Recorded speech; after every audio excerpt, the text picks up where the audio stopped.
तो प्यारे विद्यार्थियों, क्या आप बिना पढ़े भी गणित विषय के पेपर में पास हो सकते हो? जी हाँ प्यारे बच्चों, ये बिल्कुल संभव है। और किस प्रकार से प्यारे विद्यार्थियों आप लोग बिना पढ़े भी गणित विषय के पेपर में पास हो सकते हो, चलो आज मैं आपको वो तरीका बताता हूँ।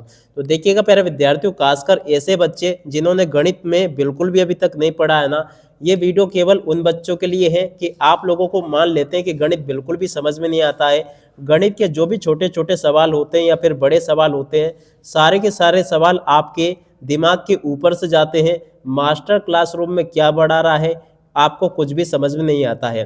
तो चलो आज मैं आपको बताता हूँ कि किस प्रकार से आप लोग बिना पढ़े भी गणित विषय के पेपर में टॉपर बन सकते हो। जी हाँ प्यारे बच्चों, ये यहाँ पर आपको मैं स्टेप बाय स्टेप गणित विषय के लिए ऐसी ट्रिक्स बताऊंगा, अगर आपने इनको फॉलो कर लिया ना, तो आप लोग बहुत अच्छे प्रकार से गणित विषय के पेपर में पास हो सकते हो। देखिएगा प्यारे विद्यार्थियों, एक होता है हार्ड वर्क और एक होता है स्मार्ट वर्क। हार्ड वर्क कौन करता है ये आप सब लोग जानते हो कि साल भर बच्चे पढ़ते हैं, फिर भी गणित विषय में वो 20 नंबर 30 नंबर भी इकट्ठा नहीं कर पाते हैं। मगर देखो, कुछ बच्चे ऐसे होते हैं जो कि साल भर कुछ भी नहीं पढ़ते हैं, मगर जैसे परीक्षा आती है वो कॉपी किताब उठाकर ऐसे तरह से धुरंधर तरीके से तैयारी शुरू करते हैं कि गणित विषय के पेपर में साथ साथ में सभी विषय के पेपर में टॉप कर जाते हैं। तो चलो वो कौन सा तरीका है जिसको फॉलो करके आप भी बिना पढ़े गणित विषय के पेपर में टॉपर बन सकते हो। तो देखिएगा प्यारे बच्चों, यहाँ पर मैं आपको बता दूं पहले कि बिना पढ़े तो बिल्कुल भी संभव नहीं है। आप लोग बिना पढ़े बिल्कुल भी टॉपर नहीं बन पाओगे। कुछ मेहनत आपको करनी पड़ेगी, मगर आपने अभी तक कुछ भी नहीं पढ़ा ये चल जाएगा, मगर आगे आपको क्या करना होगा, चलो मैं आपको स्टेप बाय स्टेप समझाता हूँ।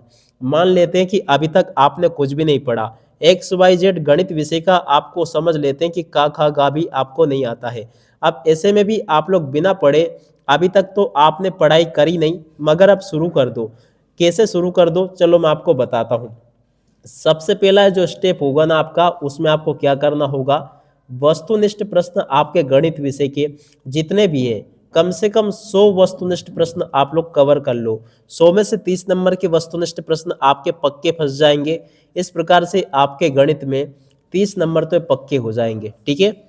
वस्तुनिष्ठ प्रश्नों के अलावा फिर आपको क्या करना है, जितने भी आपके पेपर में सरल सवाल है, कैसे सरल, एकदम जो सरल सरल सवाल है ना, उन सवालों के ऊपर फोकस करो और उनको बार बार लिख कर देखो।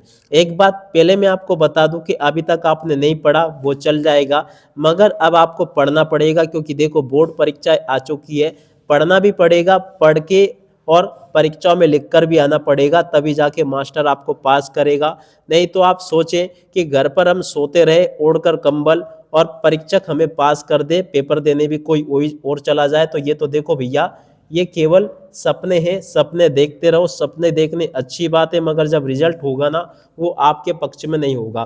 तो इसलिए अब आपको थोड़ी बहुत तैयारी के ऊपर ध्यान देना चाहिए। तैयारी में ज़्यादा कुछ नहीं बता रहा हूँ मैं आपको, केवल अब आप ये करो कि आप लोग वस्तुनिष्ठ प्रश्नों के ऊपर ध्यान दो और सरल सरल जो सवाल होते हैं उनके ऊपर फोकस करो।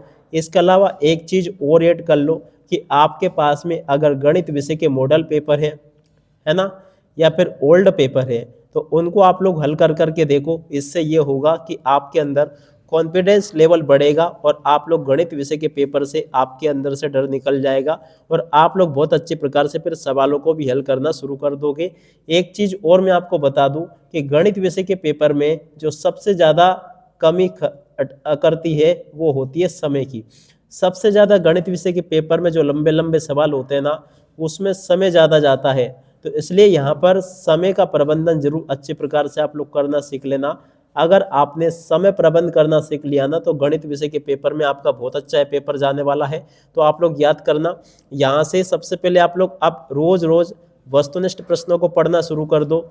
सरल सरल जो भी सवाल आपके टीचर ने आपको बताए या फिर मैं बता दूंगा, उन सवालों को आप लोग रटना शुरू कर दो। और इसके अलावा जो आपके पास में मॉडल पेपर रखे हैं या ओल्ड पेपर रखे हैं ना, उनमें से सारे क्वेश्चन आंसर को आप लोग याद करना शुरू कर दो और देखो आप लोग हल कर करके कि एक सवाल को हल करने में कितना आपको समय मिल रहा है, ठीक है। इसके अलावा पांचवी चीज़ मैं आपको लिए यहाँ पर ऐड कर रहा हूँ कि कोई भी सवाल आपको छोड़कर नहीं आना है, ठीक है। पूरा का पूरा पेपर आपको हल करना है, पूरा पेपर अच्छे प्रकार से हल करना। और इसके अलावा अगर आप लोग परीक्षक को इम्प्रेस करना चाहते हो ना, तो राइटिंग एकदम साफ रखना। कैसी राइटिंग, साफ अगर राइटिंग होगी ना तो आप लोग कमाल कर दोगे। आप लोग जब पेपर का रिजल्ट आएगा ना तो आप लोगों को भी लगेगा यार कि इतनी टैलेंट हमारे अंदर था, हमें तो पता ही नहीं था। तो इसलिए आप लोग अब अभी से तैयारी शुरू कर दो और इस प्रकार से आप लोगों ने अगर मेरे द्वारा बताए गए इन टॉपिक के ऊपर ध्यान दिया ना तो आप लोग आसानी से गणित विषय के पेपर में पास कर जाओगे। अब इसी के साथ में इस वीडियो को यहीं पर पूरा करते हैं। नमस्कार, जय हिंद, जय भारत।